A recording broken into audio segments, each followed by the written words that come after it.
Porque terremoto aí é minha área, então vamos lá. Aonde Não, que aumentou? aqui na Terra. Não. Então o que aumentou? O número de pesquisas?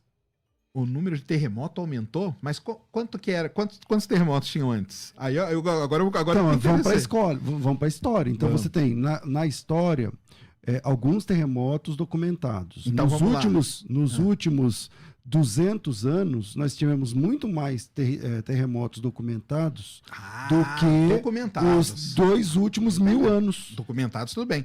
Porque vamos pegar lá na época de Jesus, 2000 anos atrás, se tivesse acontecendo um terremoto aqui no Chile, eles nunca iam ficar sabendo lá que estava tendo. Não, mas aqui no Chile dá para saber.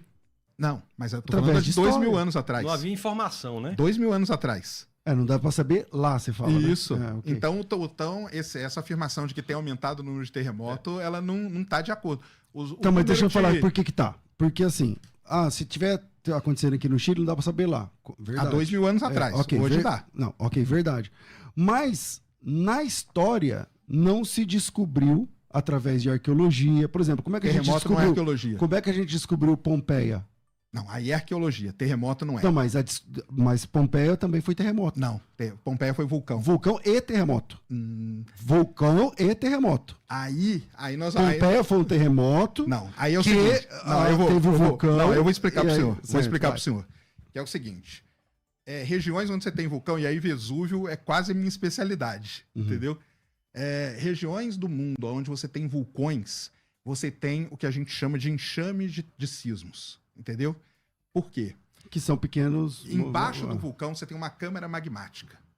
Antes do vulcão entrar em erupção, aquele magma ali ele começa a se movimentar. Na movimentação desse magma, você começa a ter uma série de pequenos sismos ali. Alguns podem ser um pouquinho maior, outros não. E o nome que se dá a isso é? Não, terremoto. Pronto. Mas aí você tem milhares. Então pronto. Aí em Pompeia não foi um terremoto, não. Aí foram milhares. Aí se for ver assim, por exemplo, ontem, vou falar só de ontem. Eu como leigo, é terremoto. Não, e beleza. É o vulcão. Mas aí eu vou falar porque aí é a área que eu estudo mesmo. Por exemplo, ontem mesmo, na Islândia, do lado de um vulcão, teve mais de 2.000 terremotos. Entendeu? Está gostando? Nos abençoe se inscrevendo no canal. Curta o vídeo para que ele aqueça o coração de mais pessoas. E aí você pode falar que o número está aumentando? Não sei, porque lá no Vesúvio pode ter tido 5.000 terremotos. Entendeu? Entendi. Eu então, acho que essa questão aí de... de aumentar o número de terremoto, isso aí não condiz com o que a gente...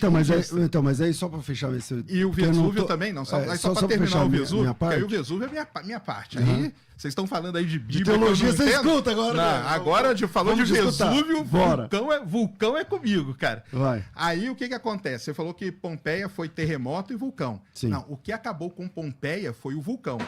Os terremotos, na verdade, eles chegaram a avisar. Porque antes de ter uma grande erupção vulcânica, você tem uma grande concentração de terremotos. Algumas pessoas ali tinham essa ideia e conseguiram fugir. Mas o que acabou mesmo com Pompeia e Herculano foi o Vesúvio. Tá, então vamos lá. Eu citei o Vesúvio, que é Pompeia, né, a destruição de Pompeia e tal, e através da arqueologia é que se... descobriu a cidade. Que se explica exatamente, porque a cidade foi inundada e tal, tudo mais, enfim. Então se explica. A arqueologia também podia explicar terremotos aqui no Chile. Mas não pode. Pastor César, por causa do seguinte, a arqueologia, ela vai até um limite, entendeu? Terremotos, a gente não pode afirmar que hoje... Então só pode explicar se for muito grande. A gente não pode explicar que hoje tem mais terremoto do que a Terra Jovem, por exemplo. A Terra Jovem era só terremoto, todo dia centenas de milhares de terremotos, entendeu? Hoje a gente tem um número... Na verdade, durante a história do planeta, o número de terremotos deu uma diminuída, entendeu? Volta aí. Porque no começo tinha muito mais.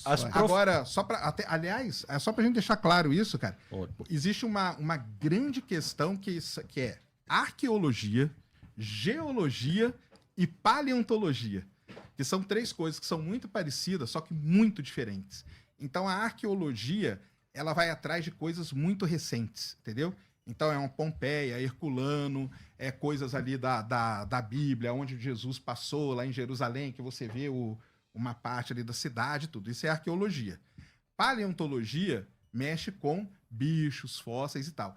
E a geologia, que aí é o meu caso, aí é coisas da história do planeta.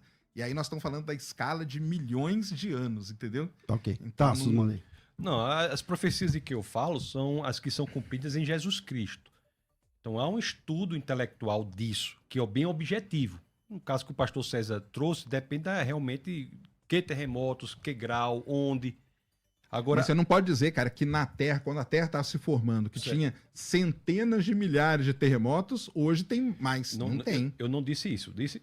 Não. Isso, eu não disse. O que eu estou dizendo é que Jesus Cristo é alguém em quem as profecias do Antigo Testamento se cumprem. E com fatos objetivos, onde nasceu, se quebrou osso, quando morreu, de quem... Então, esses fatos objetivos, que são crenças proposicionais, são cumpridas em Jesus Cristo. E isso também é um estudo que diz, da parte da estatística, que seria inimaginável que tivesse sido por acaso. Assim, livros que foram escritos 800 anos antes de Cristo, como Isaías, Daniel... Então, assim, só para deixar... Intelectualmente, não é questão de você ser crente ou não. Você pega o livro lá, tem uma previsão que não cabe interpretação muito diversa e é cumprida em Cristo. E essa coisa de interpretação diversa de um texto não é peculiaridade da Bíblia, não. Qualquer livro escrito por um ser humano... Então, pronto. Eu fiz filosofia, as pessoas passam a vida estudando um... E brigando, né? E brigando. Um parágrafo, né? O cara passa a vida inteira discutindo um parágrafo. Um fragmento. O cara veio especialista numa frase. Eu tinha semestre de aula, professor, que era com base em um parágrafo. A Bíblia tem muito menos. Último áudio de hoje. E outra coisa, o fato da Bíblia ter várias traduções, o povo acha que isso é ruim para interpretação. Não. Ruim se só tivesse uma tradução. O fato de você ter várias, você pode compará-las, se você não fala as línguas originais, e chegar à melhor interpretação daquele texto. Boa pergunta, viu? Bora. Não é só você. Muita gente já me perguntou isso, né? Pô, mas você tem certeza? Cara, sim, é porque eu acho que essa dúvida cria na cabeça do pessoal, porque eu não sou um militante do ateísmo, entendeu? Eu não fico aqui, cara, eu quero te convencer. Eu não tô aqui... Aliás, uma outra coisa, pessoal. Querendo fazer todo mundo virar ateu. Exatamente. E eu não quero convencer você de que Deus não existe, entendeu? E nem o senhor, ninguém, entendeu? Eu acho que isso é que cria uma dúvida. Pô, mas será que Sacana é ateu mesmo? Porque eu acho que talvez as pessoas estejam acostumadas com um ateu mais militante, né? Ou um cara que quer, não, eu quero convencer que Deus não existe. Cara, eu não quero convencer ninguém. Primeiro, eu não quero convencer ninguém de nada, né? Muito mais de que Deus não existe. Na minha cabeça, cara, eu tô tranquilo com o meu ateísmo, entendeu? Eu tô sossegado, eu busco as explicações pela parte científica, por evidências aqui, como a gente está falando e tudo, e não por essa parte aí que você falou, metafísica, entendeu? Como o pastor me perguntou, né? Quando que eu poderia começar a acreditar em Deus, né? Talvez se chegasse num entroncamento de coisas e só, tipo, a metafísica pudesse explicar. É aí, quem sabe, eu poderia. Mas, cara, eu tô tranquilo, porque eu tô tranquilo comigo mesmo, vamos dizer assim, entendeu? E você também não tá fechado a isso, né? Pode ser. Não, e gosto de conversar também, acho que as conversas sempre são válidas, e mesmo porque eu não quero, igual vocês também, ninguém que tá querendo me convencer de que Deus existe, a gente tá simplesmente conversando, então isso que é legal pra caramba. Eu gostaria de acrescentar o seguinte, né? Se eventualmente no futuro uma pessoa na posição do professor Sérgio, ou ele mesmo, resolver ser alguém que não quer convencer ninguém, e resolver ser cristão, vai dar certinho, vai caber no modelo do cristianismo. Porque a Bíblia diz pra gente que é cristão, professor, que não cabe a nós o convencimento também. Ah, sim. A Bíblia diz que cabe ao Espírito Santo. É interessante isso. Então, assim, nós estamos juntos também nisso. Tá aí, ninguém quer convencer ninguém aqui. Tem um cara mandando a pergunta de 2 em 2 minutos aqui, a mesma pergunta. Ó, ele faz o seguinte, ó. Pergunta pro Sacana por que ele faz oração dentro do avião. É verdade? Ah, não, mas aí, cara... Não, é verdade? Sim. É verdade. Aí, não, você faz oração a quem? Então, sim. Como é que é isso? Então, vamos lá. Existem momentos que você da vida... Exatamente. Existem momentos delicados da vida. Que a gente deixa o ateísmo de canto um pouco. Ele diz assim, eu sou ateu, mas não sou burro. Exatamente. Eu sou ateu, mas não sou besta. Que é isso? No avião, você vai me dar bobeira? Tem momentos na vida... Vai que... É lógico, ué. Deixa eu estar do lado dele. Tamo junto aí, cara. Me segura aqui agora, entendeu?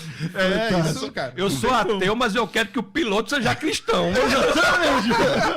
Bora lá, vamos. Exatamente, mas é isso mesmo, cara. Tem momentos da vida que isso aí vira uma discussão muito pequena. Mas, isso é verdade mesmo? Você ora mesmo? Né?